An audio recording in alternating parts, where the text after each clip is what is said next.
Miranda, and today I'm here to review an arc for a book that is coming out in September, and that book is The Magic Misfits by the one and only Neil Patrick Harris, who you might know from How I Met Your Mother, or A Series of Unfortunate Events, or just being an all-around awesome guy. So this is his debut middle grade book, and I didn't really know about this at all. My friend actually recommended it to me after she had read it and really liked it, but the cover was just so adorable that I really felt like I needed to read it. I really like covers for some reason where you can tell who the characters are. I don't know, I just feel like it gives it a better visualization when you're reading it, to kind of I don't know, it's like a little game, you know, oh, that one's that one, that one's that one. What this book is about exactly is, I know the funny thing is as I'm reading it I realized, oh, Neil Patrick Harris is a magician, so it kind of makes sense that he made a book about kid magicians. This book basically is about Carter, who is a young boy whose parents disappeared when he was super young, and he's been living with his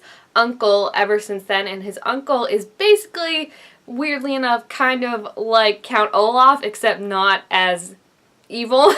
His uncle is a con artist who kind of just goes around and uses these magic tricks to trick people into stealing stuff from them and taking their money and things like that. And along the way, Carter himself has picked up tricks of the trade. He can do illusions. He's very good with fast hands and kind of redirecting people, but his one code is that he won't steal from people. He'll use it to make money, to impress people, but he won't steal, and that causes conflict with his uncle as his uncle gets more and more greedy, and Carter doesn't want to live this life that his uncle is kind of forcing him into. So at the start of the book, he gets into a huge fight with his uncle over this, and his uncle basically says, it's me or nothing. You think you're going to survive out on the streets? So Carter decides to take his chances and leave, and hopping this train that takes him to this carnival in a town that has some spooky happenings. Carter's kind of able to see, because of how he's grown up with his uncle and all that there's really no magic in the world, is what he thinks. So he goes to this carnival and he can tell where everyone else is getting kind of impressed by things. He can see why they're fake, what's the real trick behind it, and he's very disillusioned for such a young kid, and it's kind of disheartening because he's so young and he's just not, there's no magic for him. He's not wowed by anything in the world because he knows that everything has kind of a trick behind it because of the way he's been forced to grow up with his uncle. So, at this carnival, he ends up meeting this guy, Mr. Vernon, who does a trick that really draws his interest, and he wants to know more about it, and Mr. Vernon promises that he will teach him more, but to be on the lookout because he thinks the carnival may be interested in someone as young and impressionable and as good as illusions as Carter is. The carnival was funny because it kind of reminded me of Count Olaf and his troupe, and it's just funny that Neil Patrick Harris is Count Olaf, and this book definitely had a very Lemony Snicket Series of Unfortunate Events feel to it, except a bit lighter, but it definitely has that thing where it talks to the audience, you know, the reader, and be this is what's happening, blah blah blah. The villain in themselves in this book, and I don't know if they're going to be the villain for the whole series or just this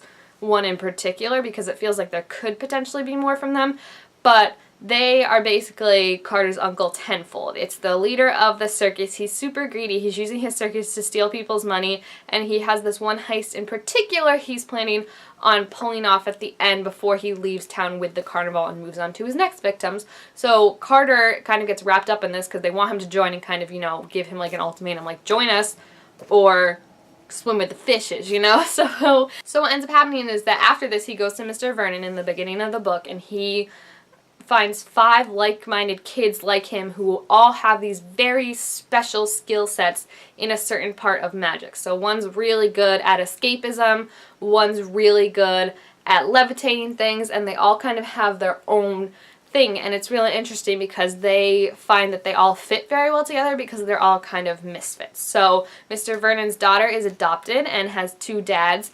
Theo is kind of just not, he wears a tuxedo all the time. There's also a girl in a wheelchair who feels like she's just smarter than everyone in her school. They all kind of come and fit together and work really well with each other. And it's nice to see, it's kind of like a little, you know, like a little spy group that's going on as they try and take down the circus and rescue these people basically who are getting swindled out of their money and everything. So it's really nice, it's really light.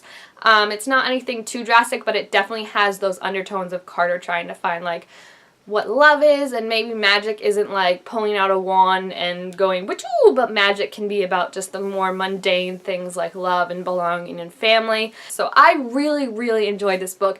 I think it's going to be so cute and really, really fun. It reminds me a lot, honestly, like I said before, about Series of Unfortunate Events, but also Land of Stories. Like, I just think it's going to be one that kids, and I mean, hopefully, like, I liked it too, you know? It's kind of good when you read a book like this, because sometimes, like, I'll read a middle grade book, and I'm like, oh, am I getting too old, like, to actually enjoy these, you know? And then, like, I read ones like this, and I'm like, you know what? No. Like, when there are good middle grade books, I enjoy them. So I think this is one definitely that is gonna be really cool to watch, I think, because I'm hoping there's more. I feel like there will be more in the series, I think. I might be wrong, but I feel like there should definitely be if there's not, because it's just like, it's set up so wonderfully for you can just put these kids in any kind of situation and try and have them get themselves out of it. So I'm really hoping there's more. If there's not, though, you should definitely check out this book. It comes out in September, like I said.